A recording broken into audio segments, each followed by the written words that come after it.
जोहार संज्ञो।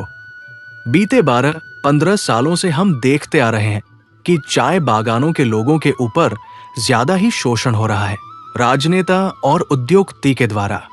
6 शेड्यूल तो हमें कब का मिल जानी चाहिए था, मगर हमको कभी उसकी जरूरत या एहसास सकते ही नहीं हुआ। लेकिन अब तो बहुत ही जरूरी है, नहीं तो अगले कुछ सालों में हम बचेंगे नहीं। हमारा चाय बागान नहीं, हमारी जमीन नहीं, हमारा भविष्य। बहुत ही दर्दनीय परिस्थिति हो चुकी है चाय बागानों के लोगों का, असहाय परिस्थिति हो चुकी है। आए हम जानते हैं कि हमें क्यों चाहिए 6H शेड्यूल, और 6H शेड्यूल मिलने से क्या क्या लाभ होगा चाय बागानों के लोगों को। 6H शेड्यूल क्या है? भारत के संविधान की 6ठी अनुसूची आर्टिकल 244(2) और 275(1) खासतौर पर पूर्वोत्तर भारत के आदिवासी क्षेत्रों की रक्षा और स्वशासन सेल्फ गवर्नेंस के लिए बनाई गई थी।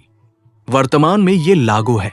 असम, मेघालय, त्रिपुरा, मिजोरम आदिवासियों को मिलने वाले मुख्य फायदे: 1. स्वशासन सेल्फ गवर्नमेंट का अधिकार। आदिवासी क्षेत्रों में स्वायत्त जिला परिषद ऑटोनॉमस डिस्ट्रिक्ट काउंसिल ADC बनती है। ये परिषदें छोटे छोटे सरकार की तरह काम करती हैं। अपने इलाके के लिए नियम, कानून और योजनाएं खुद बना सकती है। इसका मतलब स्थानीय लोग अपने संसाधनों, जमीन, जंगल, संस्कृति पर खुद निर्णय ले सकते हैं। 2. जमीन और जंगल पर अधिकार लैंड फॉरेस्ट राइट्स। बाहरी लोग आसानी से जमीन खरीद या कब्जा नहीं कर सकते।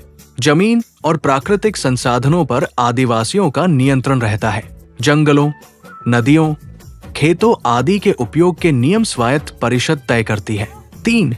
शिक्षा, संस्कृति और परंपरा की रक्षा। आदिवासी भाषाओं और संस्कृतियों की संरक्षा और प्रोत्साहन के लिए स्थानीय पाठ्यक्रम बनाए जा सकते हैं। स्कूलों में स्थानीय भाषा, रीति रिवाज और इतिहास पढ़ाया जा सकता है। 4. आर्थिक विकास में स्थानीय भागीदारी। केंद्र और राज्य सरकार से मिलने वाली ग्रांट और फंड सीधे परिषद को मिलती है। इससे स्थानीय रोजगार, सड़क, स्वास्थ्य, शिक्षा जैसी योजनाएं आदिवासी जरूरतों के अनुसार बनती है। 5.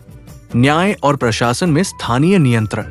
छोटे छोटे मामलों, जमीन, परिवार, गांव विवाद आदि के लिए स्थानीय आदिवासी कानून और पंचायतें मान्य होती है। मतलब भारतीय अदालत की जगह स्थानीय रीति रिवाजों से भी न्याय किया जा सकता है। 6. पहचान और अस्तित्व की सुरक्षा। 6H शेड्यूल से आदिवासी समाज को अपनी पहचान और पारंपरिक शासन प्रणाली को बचाने का संवैधानिक अधिकार मिलता है। बाहरी राजनीतिक या व्यावसायिक दबाव से बचाव होता है। ध्यान देने योग्य बातें: ये राज्य सरकार के अधिकारों को कम नहीं करता, लेकिन आदिवासी स्वायत्तता को मजबूत करता है। इसका लाभ तभी मिलता है जब स्थानीय परिषदें ईमानदारी से काम करें। धन्यवाद।